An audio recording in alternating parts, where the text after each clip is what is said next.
There is, and always has been, a widespread belief in fate, or destiny, that is, in an eternal and inscrutable power, which apportions definite ends to both individuals and nations.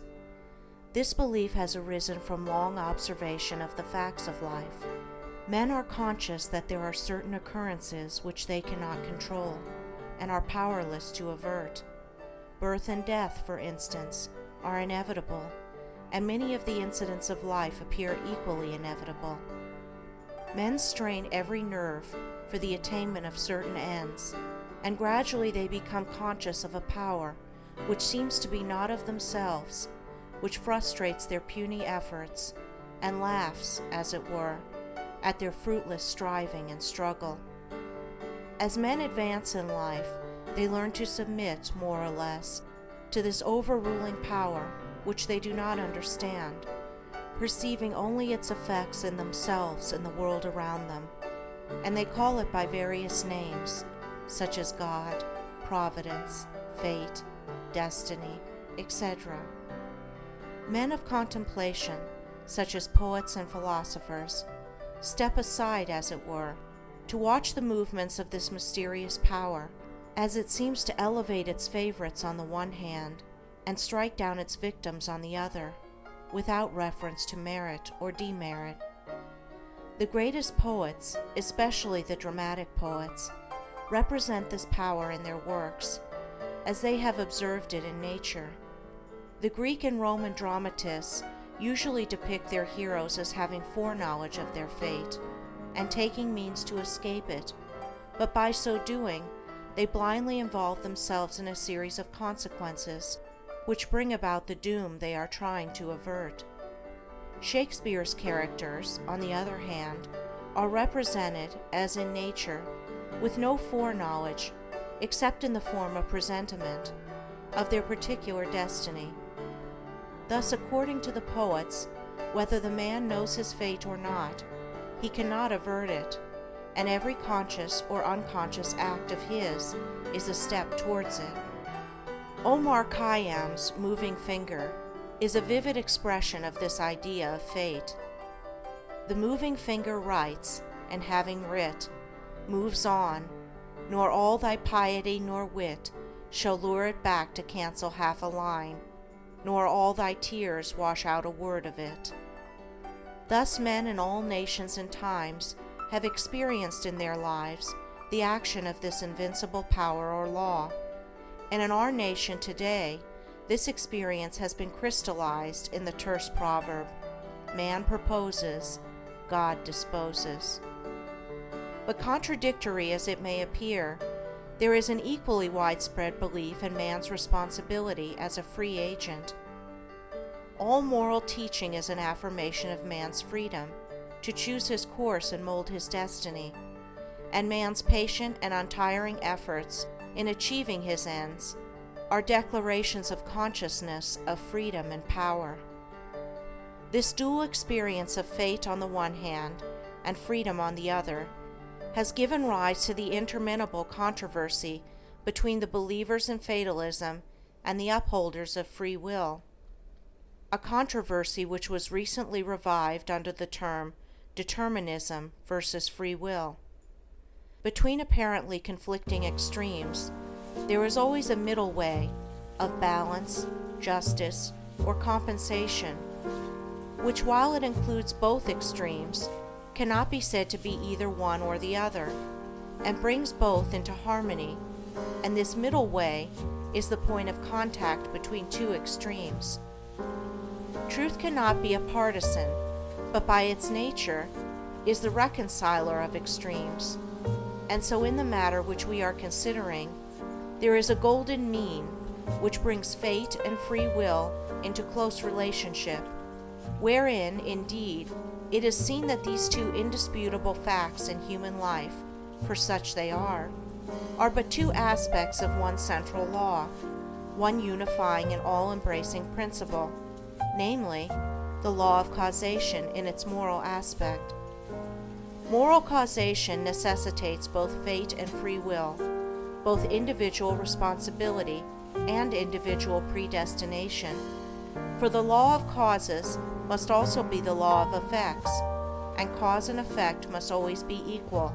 The train of causation, both in matter and mind, must be eternally balanced, therefore eternally just, eternally perfect. Thus every effect may be said to be a thing preordained, but the predetermining power is a cause, and not the fiat of an arbitrary will. Man finds himself involved in the train of causation. His life is made up of causes and effects. It is both a sowing and a reaping. Each act of his is a cause, which must be balanced by its effects. He chooses the cause, this is free will. He cannot choose, alter, or avert the effect, this is fate. Thus free will stands for the power to initiate causes, and destiny is involvement in effects.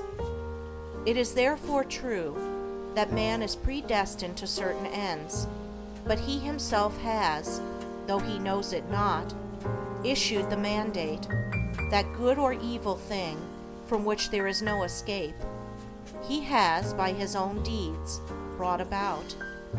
It may here be urged that man is not responsible for his deeds, that these are the effects of his character, and that he is not responsible for the character, good or bad, which was given him at his birth. If character was given him at birth, this would be true, and there would then be no moral law, and no need for moral teaching. But characters are not given ready-made. They are evolved. They are indeed effects, the products of the moral law itself, that is, the products of deeds. Character result of an accumulation of deeds which have piled up, so to speak, by the individual during his life. Man is the doer of his own deeds. As such, he is the maker of his own character. And as the doer of his deeds and the maker of his character, he is the molder and shaper of his destiny. He has the power to modify and alter his deeds, and every time he acts, he modifies his character. And with the modification of his character for good or evil, he is predetermining for himself new destinies, destinies disastrous or beneficent, in accordance with the nature of his deeds.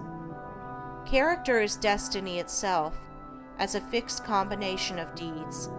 It bears within itself the results of those deeds.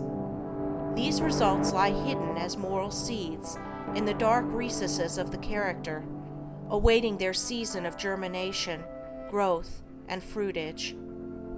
Those things which befall a man are the reflections of himself, that destiny which pursued him, which he was powerless to escape by effort or avert by prayer, was the relentless ghoul of his own wrong deeds, demanding and enforcing restitution.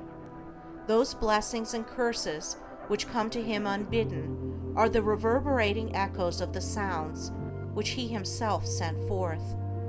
It is this knowledge of the perfect law working through and above all things, of the perfect justice operating in and adjusting all human affairs, that enables the good man to love his enemies and to rise above all hatred, resentment, and complaining, for he knows that only his own can come to him, and that, though he be surrounded by persecutors, his enemies are but the blind instruments of a faultless retribution, and so he blames them not, but calmly receives his accounts, and patiently pays his moral debts.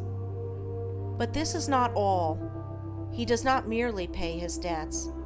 He takes care not to contract any further debts. He watches himself and makes his deeds faultless.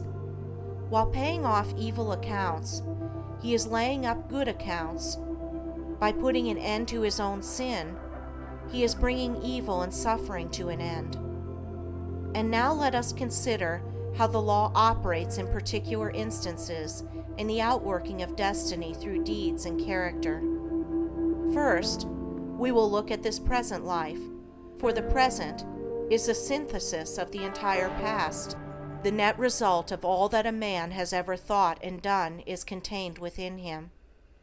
It is noticeable that sometimes the good man fails, and the unscrupulous man prospers, a fact which seems to put all moral maxims as to the good results of righteousness out of account. And because of this, many people deny the operation of any just law in human life, and even declare that it is chiefly the unjust that prosper. Nevertheless, the moral law exists, and is not altered or subverted by shallow conclusions. It should be remembered that man is a changing, evolving being. The good man was not always good. The bad man was not always bad.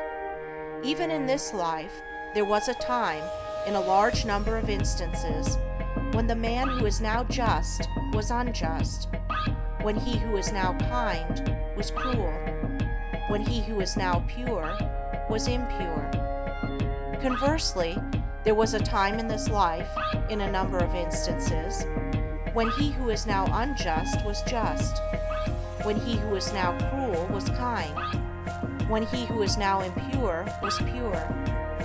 Thus the good man who is overtaken with calamity today is reaping the result of his former evil sowing.